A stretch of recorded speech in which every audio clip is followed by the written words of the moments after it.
Tudo bem com vocês? Espero que sim. Eu sou a professora Mary Hadlis, professora de História, e hoje nós vamos ter a nossa segunda aula do EJA, da EJA, dos sexto e sétimos anos, ok? Na aula passada, a professora deixou para vocês um desafio, Era uma atividade, mas era mais um desafio que vocês teriam que fazer, baseado no que nós vimos na nossa aula sobre o estudo da sociedade, as estruturas sociais. Eu trouxe aqui para vocês o roteiro de estudo, onde vocês teriam que seguir passo a passo para vocês poderem fazer essa atividade. Primeiramente, vocês tinham que assistir a videoaula, de preferência assim mais de uma vez, porque vai facilitar muito a compreensão de vocês. Após assistir a videoaula, vocês vão então ler o texto, que também está postado no YouTube. Esse texto é um texto informativo, aí vocês também vão ler várias vezes, E à medida que vocês vão lendo o texto, vocês vão identificando as estruturas sociais, Então, o texto que eu passei para vocês, ele vai ter lá as 5 estruturas sociais. Vocês vão identificar e após essa identificação, vocês vão transcrever partes do texto que representam as estruturas sociais. Então, vamos lá. Estruturas sociais, Eu trouxe aqui uma colinha para vocês da aula passada, para nós retomarmos, para nós entendermos exatamente o que são as estruturas sociais. Vamos voltar lá, vamos lembrar da mesa, da bancada, uma mesa bem grande, bem pesada e que precisa de suporte, precisa dos pés. Mas, em vez de 4 pés, nós vamos ter 5 pés, nós vamos ter 5 bases que vão amparar essa mesa. E essas 5 bases nada mais são do que as estruturas sociais. Okay? A primeira estrutura social é a política. O que é a política dentro das estruturas sociais? É o conjunto de regras que rege uma sociedade. Okay? Economia. A economia é todos os recursos que nós usamos para produzir, para distribuir, para acumular e para consumir. A sociedade em si nada mais é o lugar o qual eu faço parte. Então, pensem essa sociedade como um grande quebra-cabeça e cada um de nós faz parte como uma pequena peça que vai formar o todo. Então, essa é a sociedade, a estrutura social. A religião, ela é um conjunto de crenças que fazem parte de uma sociedade. Logo mais a gente vai ver na nossa aula que a religião, ela vem lá dos primórdios, lá da pré-história, ela faz parte do ambiente social. Cultura é tudo que nós produzimos, desde o que nós pensamos, uma ideia que a gente tem, desde da nossa música preferida, da forma com que a gente se comunica nas redes sociais, tudo isso é cultura. Lembrando que não existe cultura superior, cultura inferior. O que existe são culturas diferentes e precisamos respeitá-las. Muito bem. Depois que vocês assistiram a videoaula, que vocês leram o texto, o texto é Impacto Econômico, Cultural, Político, Religioso da Pandemia. Eu fiz questão de trazer esse texto da pandemia, porque é algo assim que está muito próximo da nossa realidade hoje, Todo mundo aí, praticamente um ano, a gente vive, esse colapso, que a gente chama da pandemia, coronavírus. Então, eu fiz questão de trazer um texto relacionado a esse assunto, até para ter um significado maior na compreensão de vocês. Então, vamos lá. Só que ao invés de trazer o texto, que era extenso, eu já coloquei aqui o quadro informativo. Então, vocês podem ver que nós temos aqui as 5 estruturas sociais e lá no texto, eu retirei do texto as ideias que identificam as estruturas sociais. Por exemplo, estrutura política. Risco de adoecimento e morte necessita de ações para contenção da mobilidade social com isolamento e quarentena. Isso quer dizer o quê? Quer dizer que o risco de você ficar doente e até mesmo de você morrer vai fazer com que as autoridades, as autoridades governamentais, elas criem regras, estrutura política, regras, E essas regras são o quê? Nós não podemos sair de casa, a gente tem que ficar no isolamento social. A gente só pode sair em situações assim de extrema necessidade, ou para trabalhar, ou para ir ao mercado, ir para a farmácia. Você não pode ir para a praia, para o cinema, para a balada mais, é proibido. A gente sabe que, infelizmente, nós brasileiros, e não só nós, mas outros países, Nem sempre as pessoas respeitam isso, por isso as regras, tá? Então, se você fizer isso, você vai ser punido. Se vocês ouvirem agora nos telejornais, nós temos o caso aí de um famoso cantor que desobedeceu as regras e que hoje foi preso por isso. Ele vai ter que responder, porque no carnaval ele foi lá e aglomerou um monte de gente, então agora ele vai ter que responder por isso e ele foi preso. Por quê? Porque existem normas, regras e que todos temos que obedecer dentro da estrutura social política. Estrutura econômica, essa é fácil. Já fala lá, auxílio emergencial, Bolsa Família, que estão diretamente, né, ligados a bens essenciais, como alimentação, remédios, transporte. Então, o que o governo fez? A maioria das pessoas não podiam sair de casa, muitos perderam seus empregos, houve então a necessidade de injetar dinheiro, né, na economia, para que as coisas não parassem e também para suprir as necessidades das pessoas. Então as pessoas com esse auxílio emergencial, a Bolsa Família, vão comprar e a economia vai girar na nossa sociedade. Estrutura social, lembra da estrutura social? Você pertencente a um meio. Aí eu trouxe duas situações que eu encontrei lá no texto. Covid nas favelas, saúde indígena. O que é Covid nas favelas? São pessoas que moram em grandes centros, né, em favelas, em comunidades, e mesmo em cidades pequenas, né, nas periferias, e que são as mais vitimadas, né, é o grupo assim que mais sofre com a pandemia, porque é um grupo excluído. Tá? Então, são pessoas que fazem parte da sociedade e que, infelizmente, é a maioria que é representado assim de uma forma minoritária, vamos dizer assim. Saúde indígena, né, como a gente viu nos noticiários aí, os índios infelizmente foram também muito castigados, né, vítimas do coronavírus, né, dessa pandemia, e houve muitos casos de morte, né, nas comunidades indígenas. Eles também fazem parte da estrutura social.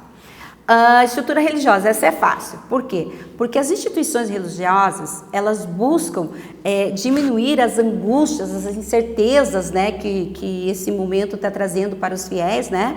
Então, eles tentam acalentar, né, dando um equilíbrio emocional para os seus fiéis. Então, tem aquela questão da perda do ente querido, tem aquela questão do medo de você morrer, né, contaminado pelo vírus. Tem a questão também de distribuição de cestas básicas, de distribuição de máscaras, de uso de álcool gel. Então, tudo isso faz parte, né, da estrutura religiosa. A estrutura religiosa ela tem esse papel de acalentar as pessoas. E a estrutura cultural, ela também sofreu muito, ela sofre muito, que primeiramente os intelectuais, os artistas foram os primeiros que deixaram de produzir as suas artes e provavelmente serão os últimos que vão retornar. Então a gente vê assim que eles foram bastante penalizados, né, na produção, nas suas produções culturais, ok? Bom, gente, eu espero que vocês tenham entendido. Na verdade, eu vejo mais como um desafio do que uma atividade. Convido vocês e os seus professores de história a praticarem mais, né? Vendo outros textos, buscando em outros textos, encontrar as estruturas sociais que compõem a nossa grande sociedade. Tudo bem? Ok. E agora, nós vamos para a nossa aula de hoje, que é a pré-história. Tá? Eu trouxe aqui um material assim, bem interessante, eu acredito que vai ser bem produtivo aí para nós a falar um pouco sobre a pré-história. Mas antes de começar a falar sobre a pré-história, eu preciso colocar para vocês o seguinte: essa teoria que nós vamos trabalhar hoje é uma teoria científica. Em momento algum estou dizendo que ela é a correta, que ela é a verdadeira. Tá? Se você acredita em Adão e Eva, tudo bem, sem problema algum. Hoje eu vou apresentar para vocês a teoria científica. Tá? Não desmerecendo a teoria criacionista, ok? Bom, antes da gente falar sobre a pré-história, eu trouxe aqui a linha do tempo da história. Por que eu trouxe isso? Para a gente se situar no tempo, nos fatos, né, nos acontecimentos da história. A gente vai começar com a pré-história, que mais ou menos lá há 200 mil anos a 4 mil anos antes de Cristo, tá? Então foi esse o período da pré-história. Se vocês observarem, o período da pré-história é maior que o restante da história. Tá? Aí depois nós temos de 4 mil anos antes de Cristo até 476 a Idade Antiga, tá? Que é a queda do Império Romano. Quando cai o Império Romano, acaba a Idade Antiga. Depois disso nós temos a Idade Média, de 1453, com a queda de Constantinopla. E em seguida a Idade Moderna, 1789, com a Revolução Francesa. E de 1789 até os dias atuais, nós temos o que nós chamamos de Idade Contemporânea, ok? Então, eu fiz questão de trazer essa linha do tempo para esclarecer para vocês, né? Para a gente se situar no tempo e no espaço aqui. Vamos ver, então, a pré-história. A pré-história, ela é o período que vai do aparecimento dos seres humanos à invenção da escrita, como a gente viu lá na linha do tempo, tá? Aqui, nós temos a divisão do Paleolítico, Neolítico e Idade dos Metais. Então, mais ou menos 5 milhões de anos a mais ou menos 50 mil anos antes do nascimento de Cristo, nós vamos ter o surgimento dos Australopithecus e o surgimento do Homo sapiens sapiens. Tá? Aí depois no Neolítico, o Paleolítico também é chamado de Pedra Lascada. No Neolítico, Pedra Polida, mais ou menos 10 mil anos a 5 mil anos, né, antes do nascimento de Cristo.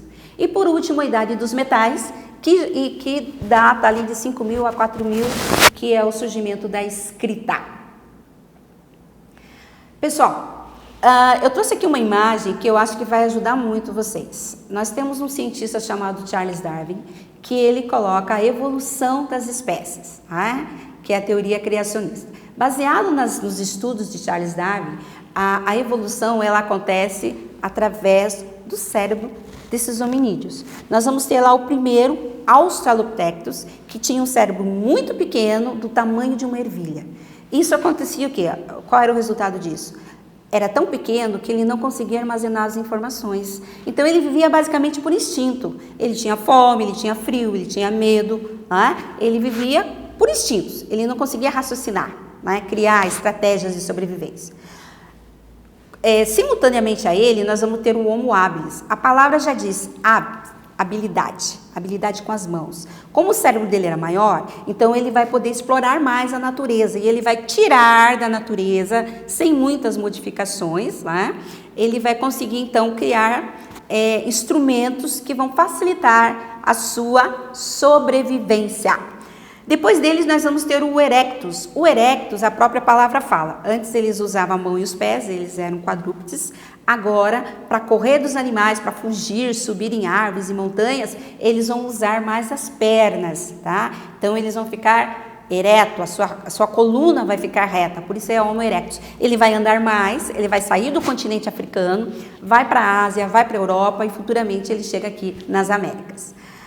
Logo após, nós vamos ter o Homo sapiens de Neandertales, o famoso Homo das cavernas, é o homem das cavernas, né, com sua crava, né? Ele era um ser baixinho, cabeludo, barbudo, e vivia já nas cavernas, por isso homem das cavernas. Pode observar que ele já usa traje, ele já usa pele de animais para se proteger, né? Ele usa uma crava ali também.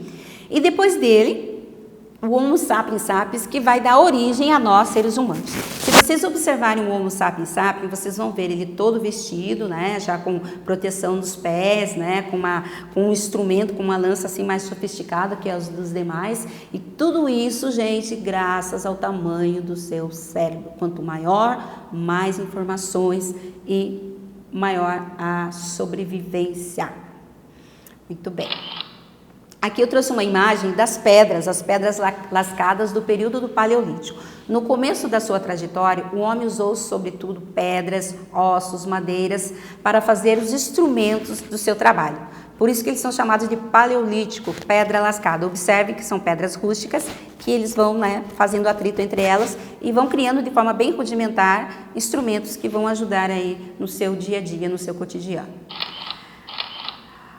Durante o Paleolítico, nossos ancestrais, eles viviam da coleta de frutos, raízes, caça, pesca, né? E sendo por isso chamados de caçadores e coletores. Eles se organizavam em bando, habitavam cavernas, cabanas. Essas cabanas eram feitas de galhos e folhas de árvores, formando o que a gente chama de, né, conhece como acampamento. A total dependência no meio natural obrigava as comunidades a se deslocarem, então elas não ficavam no mesmo lugar, então elas precisavam sempre fugir, ou por inundações, por muita chuva, por muito frio, por muito calor, animais selvagens. Então eles viviam atrás de alimento e de um ambiente propício para eles sobreviverem. Por isso eles eram chamados de nômades. O que são nômades? Eram importantes comunidades nômades, ou seja, não tinham habitação fixa, estavam sempre mudando de lugar. O nomadismo é uma das principais características dos nossos antepassados e foi responsável pelo povoamento da terra. Então, graças a esse nomadismo, a terra foi povoada. Aqui tem um modelo de moradias do período do Paleolítico. Observem vocês, né? Além de procurar abrigo nas cavernas, nossos antepassados eles construíam cabanas com galhos presos ao solo, com pedras cobertas com plantas. Mais tarde, para se proteger do frio, eles usavam pele e ossos de animais, né? Então vocês veem lá tendas feitas de ossos de mamute, abrigos de galhos de árvore, cavernas, não o interior das cavernas. Eles sempre ficavam ali na frente das cavernas, eles nunca entravam para o interior.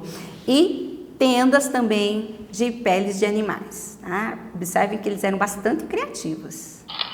E aqui, gente, é o cotidiano deles, né? A busca deles pela sobrevivência, que é a caça. Então, vocês observem ali um mamute gigante, né? Vários homens, né? Com suas lanças. Do outro lado ali um tigre, né? E eles ali vão, né? Todo mundo junto, né? Para conseguir a sua caça. Os homens do Paleolítico, eles caçavam animais grandes, como mamutes, cangurus gigantes e outros menores, como gazelas. Às vezes os caçadores eles se disfarçavam, eles usavam peles de animais e chifres de animais para representar um outro predador, e aí eles afugentavam as suas presas exatamente para onde eles queriam, para as suas armadilhas. Uma coisa que eu gostaria que vocês observassem é que eles sempre fazem isso em bando, eles nunca fazem isso sozinhos, tá? Agora nós vamos ver como eles desenvolviam o trabalho. Havia uma divisão de trabalho, muito parecido ao que acontece hoje com a mãe, com o pai, né, de vocês lá. O trabalho de caçar, pescar, construir era feito pelos homens. Já coletar, preparar alimentos, cuidar das crianças eram feitos pelas mulheres. Então essa com certeza seria a primeira forma, né, da divisão de trabalho lá na pré-história. Eles eram também exímios artistas. Por quê? Porque eles desenhavam nas cavernas. Os homens do Paleolítico, eles foram excelentes artistas. Sem dúvida, entre as obras mais importantes daqueles homens estão as misteriosas figuras, né? Então, eles desenhavam animais como touros, cavalos, bisões, né? Pintavam com carvão, com tinta vegetal nas paredes das cavernas. E essas pinturas elas eram feitas em rochas e por isso elas eram chamadas de artes rupestres. Uma coisa interessante que vocês precisam saber é que dentro dessas pinturas, dessas obras deles, eles também tinham um cunho religioso. Quando eles desenhavam o mamute lá na caverna, eles acreditavam que eles estavam prendendo a alma do mamute na caverna. E no outro dia, quando eles iam caçar esse mamute, o mamute estava sem alma. Então eles se enchiam de coragem e acreditem vocês, eles conseguiam caçar o mamute. Uma coisa importante que foi a revolução da pré-história foi a descoberta do fogo, ou melhor, o domínio do fogo. Segundo os historiadores, teria ocorrido isso mais ou menos há 500 mil anos nas terras vulcânicas das lavas da África Oriental. Imagina-se que os hominídeos daquele tempo perderam o medo do fogo, né? Como o fogo, né, as lavas vulcânicas era comum ali onde eles viviam, então eles acabam perdendo o medo desse fogo, provocados, né, por combustão espontânea, raios, vulcões, né? Aí eles passaram a utilizá-lo para se aquecer, porque um dos principais objetivos do fogo era exatamente isso: aquecer, iluminar os ambientes, afastar os predadores, cozinhar. Claro que não era um churrasco, né? Mas eles esterilizavam, né, aquela carne do animal que antes eles comiam, geralmente carne podre, né? Agora eles conseguiam esterilizar essa carne e matar os vermes e com isso prolongar a sua vida, tá? Então o fogo ele veio assim como uma revolução mesmo, muito parecida com a nossa revolução tecnológica, foi o fogo para eles lá no período da pré-história. A conquista do fogo representa um momento importante, né, para o período do Paleolítico. Vamos para outro período, agora chamado Neolítico, que é período da pedra polida. Então aqui vocês observam, nós já temos uma espécie de aldeia, né, a mãe, o filho, o pai ali, o marido, cada um já tendo uma função no seu dia a dia ali. Atrás a gente já vê ali pessoas plantando, então a gente já vê que há o domínio da agricultura. Pedra polida. Neolítico quer dizer pedra polida. Observe, né, verdadeiras obras de artes que eles criavam através do uso do fogo. Então, eles conseguiram, né, agora não só retirar da natureza, mas transformar, né, transforma a natureza através do uso do fogo. A alimentação do Neolítico, ela vai mudar significativamente. Antes eles tinham que ir atrás da caça, agora não. Agora eles vão plantar, vão usar a agricultura e também eles vão criar animais, principalmente aqueles animais dóceis, né? Eles vão fechar, né, num cercado, vão domesticar esses animais, né, como as ovelhinhas ali, né, as cabritinhos ali que vocês estão vendo. Atrás lá a agricultura, os homens trabalhando, caçando, então é uma comunidade mesmo, né. A melhoria da alimentação, ela é propiciada através da agricultura e do pastoreio, né, e isso vai favorecer o aumento das crianças, então vai aumentar o número de crianças e principalmente cuidados com os mais velhos, porque lá no Paleolítico, como eles não tinham recurso nenhum, quando as pessoas ficavam mais velhas, elas eram deixadas para trás, tá? Eles não tinham esse cuidado com os velhos, eles simplesmente eram abandonados à sua própria sorte. Agora existe todo um cuidado, né? Eles não abandonam mais os seus idosos. Outra invenção muito importante que também ocorreu graças à descoberta do fogo e à prática da agricultura foi a criação da cerâmica. Então, com a prática da agricultura, os grupos humanos passaram a necessitar de recipientes, né, para guardar as sobras, né, e cozinhar cereais como trigo e cevada. A invenção da cerâmica, ela veio atender essa necessidade. Assim, o barro ele é modelado, né, cozido, e ele vai ser usado para fazer vasos, potes, panelas e que vai facilitar muito a vida das pessoas. Então, pode observar ali a imagem que eu trouxe para vocês de um vaso feito de cerâmica do período Neolítico. Uma coisa interessante, agora voltando a falar sobre as estruturas sociais, a religião, a importância da religião na pré-história.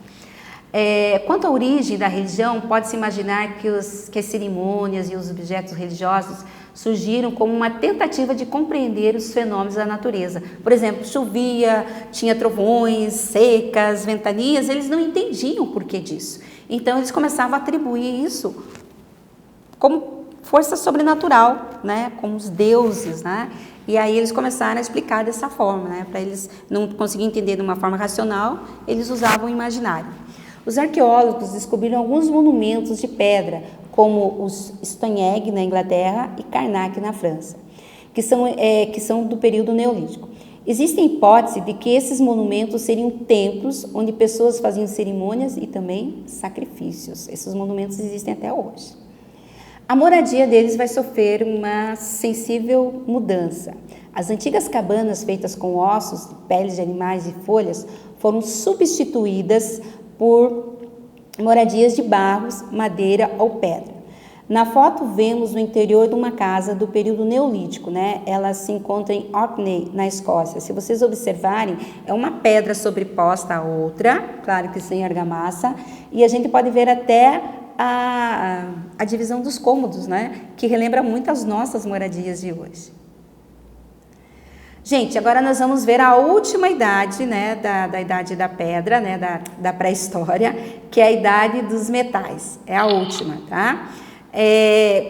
Com todos os recursos que eles desenvolveram, né, no período da pré-história, no final do Neolítico, a pedra que era empregada nos utensílios e armas, ela vai ser substituída aos poucos por metais.